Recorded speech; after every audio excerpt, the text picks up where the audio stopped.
try to get like local designers to help me out. Awesome. Yeah, it's cool. Yeah, very cool. How you guys doing? Doing fantastic. Wow. Good to see you back in town. Last year we were at Ready Player One premiere. And that was. Did you guys were watching the movie? Yeah, we saw the little mishap sound. They didn't have Dolby, the newest version of Dolby or something, or it wasn't it wasn't capable of playing. Anyway, I thought it was kind of fun, actually. The movie was too big. It was like shut down, right? It was a very unique way to experience a premiere. That's for sure. The audio cut out. stopped. Okay. Yeah. And the video kept going, I believe, and it was weird. Like cut out at like one of the most climactic points in the movie, and then we were all like, "Oh shit!" It's like that's a good way to leave an impression on Steven Spielberg. Yeah, I know. He's never coming back to South by. I was like, come back. He's like, screw this time. No, he was. I mean, but then the strangest thing happened. Like they played it and it stopped again. Played it and it wouldn't work. And then the third time they played it, like the sound was just like. Everybody's like, everyone was like, it was weird. It was a great movie-going experience. Yeah, honestly. it kind of worked. Yeah, it was fun. Everybody got crazy. I had to mean tweet up some guy from Variety because he mean tweeted about like, oh, this is. It was basically like crashing the film. It's like it's not the film's fault. It's the theater. Well, and he was snide about the viewers. He said like, well, they were heckling Steven Spielberg. I'm like, no one in Austin is going to heckle Steven Spielberg. Not going to happen. Yeah. We don't heckle filmmakers. Artists in Were they heckling like in a Q&A? No, like when the sound went out, there was a couple guys that didn't know how to answer the proper question. They were like, I love you, and I don't know what I'm saying. That was funny. They got so nervous they couldn't talk. Well, great. Well, thanks for having us. We have not screened the film yet, but we are looking forward to it. Yeah. I usually always try to find a trailer before I come in and ask questions, but we've been doing our homework, so I'll let her start. Well, I wanted to ask, this is the second time you guys have worked together, so I'd love for you to talk a little bit about Rick and vice versa, about some of the highlights of working together and his strengths as a director, as an actor that, bring you back. Yeah. No, I only actually I worked with Rick for 2 weeks on entertainment. And I love that movie, and I think one of the reasons I love that movie is because I like the way my parents' face look when they're watching it. I got to keep doing Rick's movies. This is great. No, we had a good time on that movie, and I knew we had fun collaborating. And Rick is very good at working with what he's got, and a lot of filmmakers I think don't know how to to get to that point. They try to keep working it into something that it's never going to be. And I think, have you noticed that about yourself? I have a poor man's intelligence. It's like, make it work. We're just going to make it work. Yeah. But no, that was something that I've always admired from Rick, and alongside a lot of other things. And when he sent me this, which is just kind of like a treatment of the movie or an outline. And this was only not long after we finished entertainment, so it actually took us a while to get into production. So a couple of years went by probably, and it was always something that stayed on my mind and something we talked about. And I was really excited to work with Rick again and for the entirety of the movie. Tye is the best to direct. He's incredibly talented and malleable and responsive, and there's not very I am a very particular kind of director, and a very physical director, and there are certain people wouldn't stand with the sort of torture that I put Tye through. I mean, we move. I like that stuff. I mean, moving the actor a half inch to the left. I mean, physically coming out and manipulating them is. I mean, it actually ends up those little things sometimes end up, as particularly in a film as formal as The Mountain. They make a big difference, For sure. And it's just Tye's incredibly generous, and so it's a pleasure to work with him, and we have a lot of fun too. So even though the movies are it's a different experience for the audience, but we have a great time. Yeah. Well, and Tye, this question's for you. I mean, like we talked a little bit about it. I mean, you've made the big ones like Ready Player One and X-Men movies, but when you go back from those films to a movie like The Mountain, for you, does it sort of ground you a little bit, and it sort of give you a chance to sort of use that artistic expression part of you that you like to do when it comes to being an actor? I mean, I think it's kind of right. The Ready Player Ones and the X-Men's are the fun movies. Not that this isn't fun, but this is a little bit more collaboration. It's the funnest movie I've ever really been a part of. Yeah. Yeah. But it's more of like an artistic side, right? I think it's, I think on those type of movies, specifically like a movie like X-Men, where you have like Jennifer Lawrence and Michael Fassbender and James McAvoy and all these other people who have huge roles in an ensemble superhero movie. Yeah. It's a little, the groove is different. Yeah. It's like, you come in for a couple days and you might work for a week, and then the next week you might have 4 days off and you work one day. It's like, I don't know, so you're in and out. It's like, this movie was very like, we had 6 locations a day. We're constantly moving around. Yeah. We're constantly, concerned that we're not going to make the day. And like, I think it tests your stamina. It's a different. I imagine that's can be an exciting experience when you're moving from something so controlled to something like that is a little more volatile. Yeah, but it's almost like those movies. You're not involved in any of that stuff, and it's less fun because you don't know what's going on. Right. You're like, I guess we're all right on schedule. Yeah. I don't really know. But no, I mean it's. I think the difference is, at the end of the day, there's still a story in place. You're still putting in everything you possibly can. You're pouring in, all of your thoughts and ideas, and you're collaborating with everybody, whether it's a 25-man crew or a 425-man crew. It's there's a collaboration, and so I think that just the scale it changes. And I think for this movie, obviously, it's I think it's a lot more psychological. There's a lot more to explore psychologically. Yeah. And I think that's something that's quite interesting and fun to I guess find in these types of movies. But no, I don't have a preference. I like movies that challenge me and challenge a viewer. And as long as we're doing those two things, that I can be quite satisfied by the experience. Yeah. As a filmmaker, do you find this is just based on what I've heard from other filmmakers? They find much more satisfaction doing smaller budget films as opposed to Ready Player One. Nothing against either one of them, but when it goes to the studio, for example, they get in the way sometimes, and then when you're in a smaller budget film, you have more control over what your final product is going to look like to tell the story the way you want it. Has that been much of a challenge for you here, or? Well, this is my largest budget film, but I had the privilege of working with Vice Studios and particularly Eddie Moretti, who was, essentially, typically could have operated as the studio head you're talking about, but I found to be an incredibly great partner creatively. It was sort of, we sat in the edit room together and talked about, what the film wanted, as opposed to what the market wants or what he wants or what I want, and those are questions that filmmakers ask and editors ask. So it was a particularly bountiful kind of experience that way, and probably rare. But yeah, you're right that the middle ground of somebody who's making $500 million films has a lot more control than you'd think. Right. And somebody making a $10,000 film has total control. Right. Yeah. But the middle ground can get really muddy, and there's a lot of mediocrity because of that. Because if it pleases everybody, it pleases nobody. Right. You're worrying about ruffling too many feathers in the global scale, right?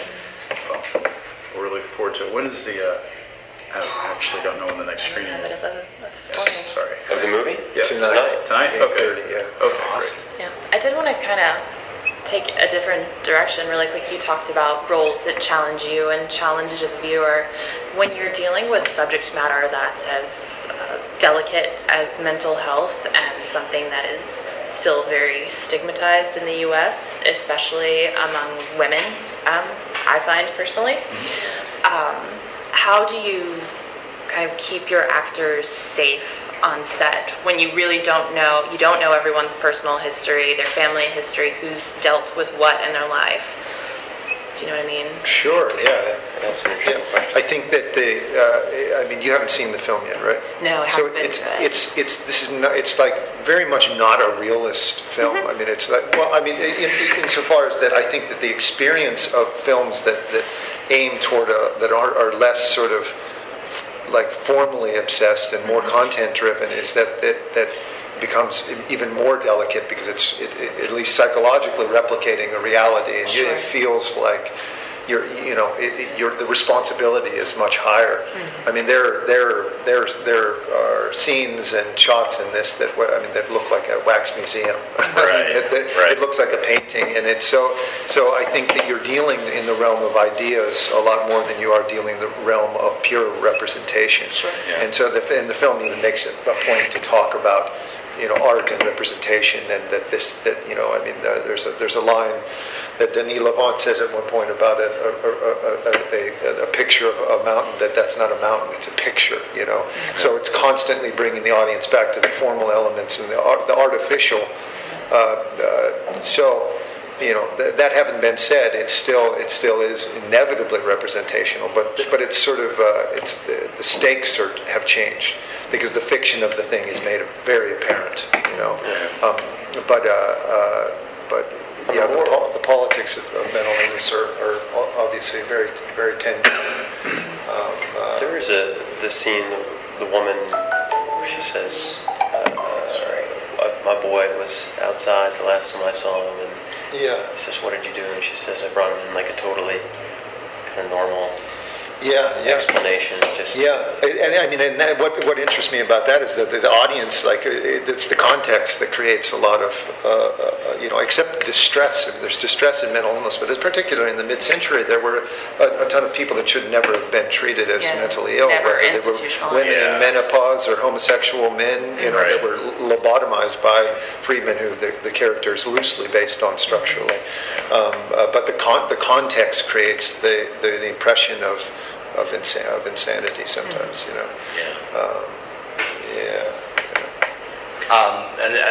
my question's for you, Rick. I mean, so you obviously have Tye here, but you had a pretty juggernaut cast of actors with Denis Lavant and Jeff Goldblum and Udo Kier. Can you talk about getting the three of them onto this project? I mean, obviously it's kind of fantastic to get these three actors who have all been through a history of cinema. They've all been in various genres.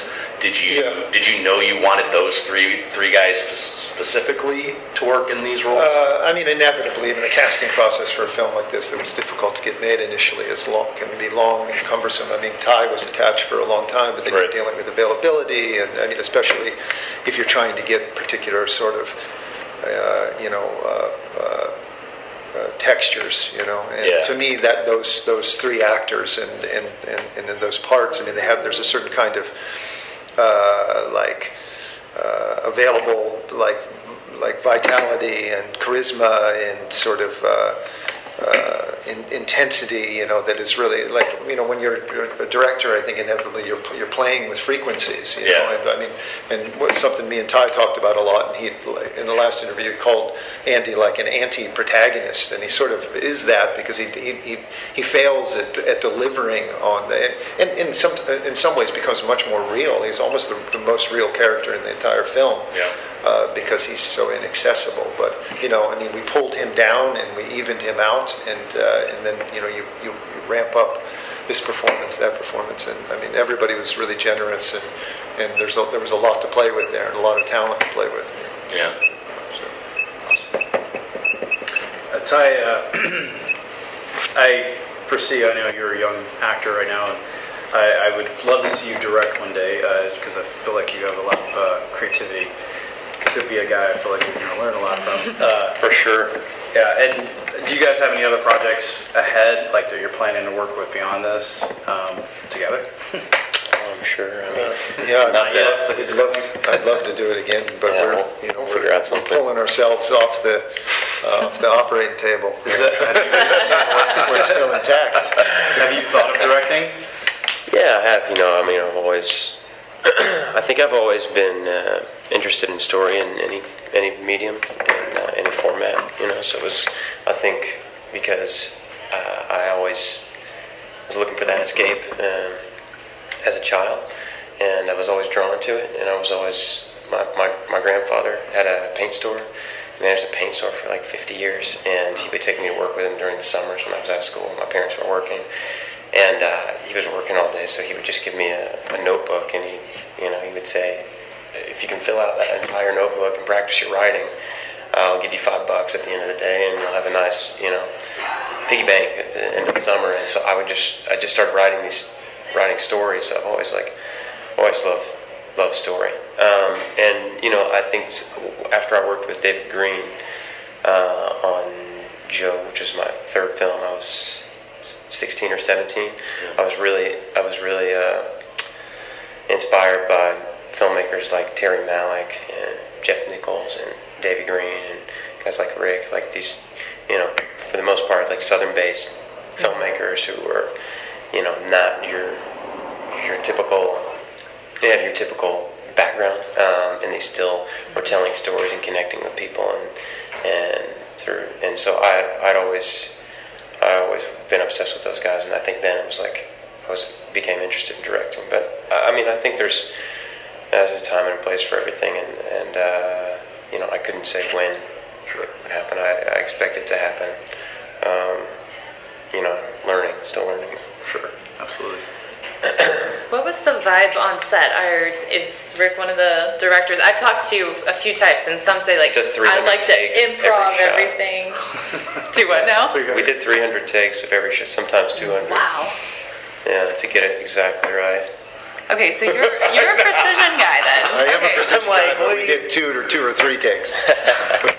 Okay, so do you enjoy your actors improvising and contributing, or Sometimes. I mean, some directors say like the worst. This was Tye wasn't allowed to improv virtually. Very little. I mean, what would I do? Like Andy doesn't improv. He doesn't.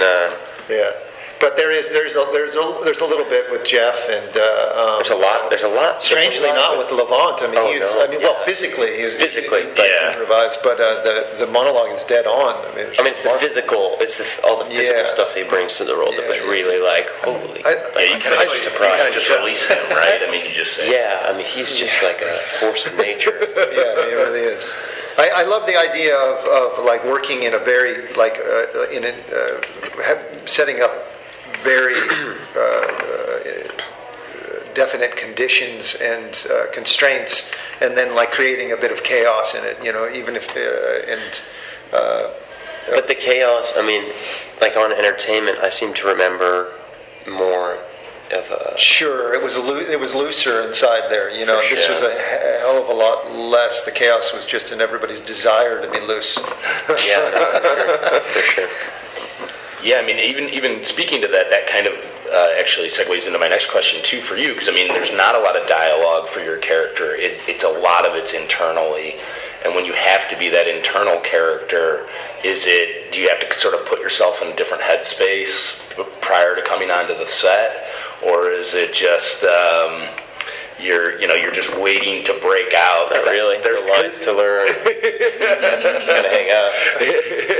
I mean, and it does just speak to sort of Rick's style. I mean, because I think like when I look at your films, and I've seen Entertainment, and I've now seen this. I mean, you really stay consistent to what your style is, but that doesn't leave a lot of room for a lot of your actors to sort of go outside the lines. Is that the way you want to just keep it nice and tight? I mean, in entertainment, by the way, it's not a burdensome thing, right? Just so you, right. I never felt constrained by. Yeah, I mean, I think that actors. I mean, Tye works on a lot of different approaches to cinema. Just from his filmography alone, I mean, I think actors can appreciate like the certain constraints in their performance, and they can become like a kind of liberating in its own right from right. I mean, this is like Tye's performance. I think of it as incredible physical performance. Right. Even though he doesn't move a lot, it's like an exercise in patience and constraint. So. In entertainment there was more literal improvisation with dialogue. I mean, and a lot was like created on set. I mean, we were writing lines, yelling them out, and whispering them, and just say riffing.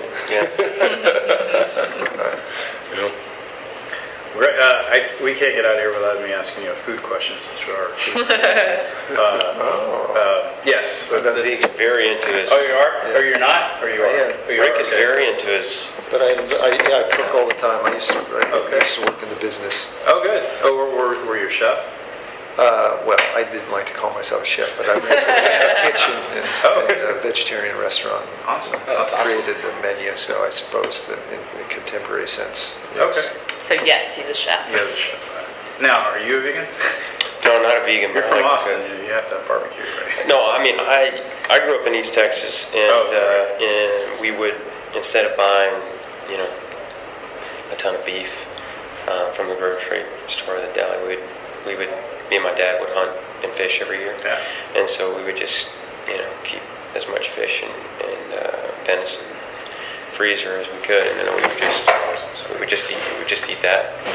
And it's like, I think I've have similar kind of feelings that you do, except that I mean, when I hunt and fish, I feel that it's like I bow hunt, and so to have an animal, I don't, it's not like I go out and I'll kill anything. I'm going for like mature animals, and some of the animals that I hunt are very, very intelligent. Sometimes, like you go days without having one within 30 yards of you, and you obviously don't have a shot. So I feel like there's this, kind of like this contention with nature that makes it okay to. Well, definitely is a more honest. It's an honest. It's not like you're going to the grocery store and you're buying the chicken that's been raised in a box. It's more respect for the animal and the process. Yeah. So I think and I grew up that way. So I mean, I prefer not to buy meat or fish from the store if I can. But yeah, I mean, I'm pretty into food, and and that was a compliment when I said that, just because I know bow hunting is a lot more difficult than working with a rifle. So that was you can do it successfully. Go you. Yeah, I mean, it's I know it's a strange thing though, because like you say, like you hunt for animals, and all of a sudden people think you're going on like crazy ass you barbarian hunts where you're like trying to kill a trapped zebra or something. That's not the type of hunting. Not Ted Nugent, right? Yeah. No, I bring stuff like that up because, when I talk to people, food is a result of how they focus on many things in their life, and some people don't think of it at all. Yeah, it's the fuel you're putting inside your body. But I just gave you an idea for a little bow hunting movie, maybe. But, thank you. Are you good? Yeah, we want to be. I mean, I can ask another. Maybe we got one more. Okay. I'm going to ask Tye one more question. So you've worked with a pretty great collection of directors now. So Terrence Malick and Jeff Nichols and now Rick. I mean, have you, what type of things would you say you've sort of learned along the way? I mean, you started at a very young age, and now you're here and you're sort of picking a little bit more, daring choices. Would you say that you've learned a lot from the directors that you have had the chance to work with? Totally, everything. And I find it, that's what I'm most interested in. Is like working with people who can teach me something, and as well as when you can find something satisfying about the role or about the movie itself. That's all great. When it has a great message and great themes that that gives somebody in the audience something to walk away with afterwards. I think that's great too. But there's also this side where I want to work with great filmmakers because I love filmmaking and I'm fascinated in it. I'm fascinated by filmmaking in every aspect. So the more that I think I can learn, whether it's from the DP or our sound mixer or director or writer, the better.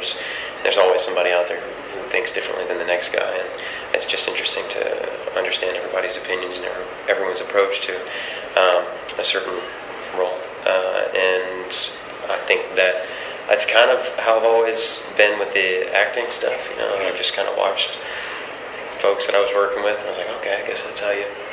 I guess I'll maybe try that. Because I never went to like any acting classes or school or anything like that. Just tried to, I guess whatever gravitated me to, that was on the page is what I guess I tried to focus on the most,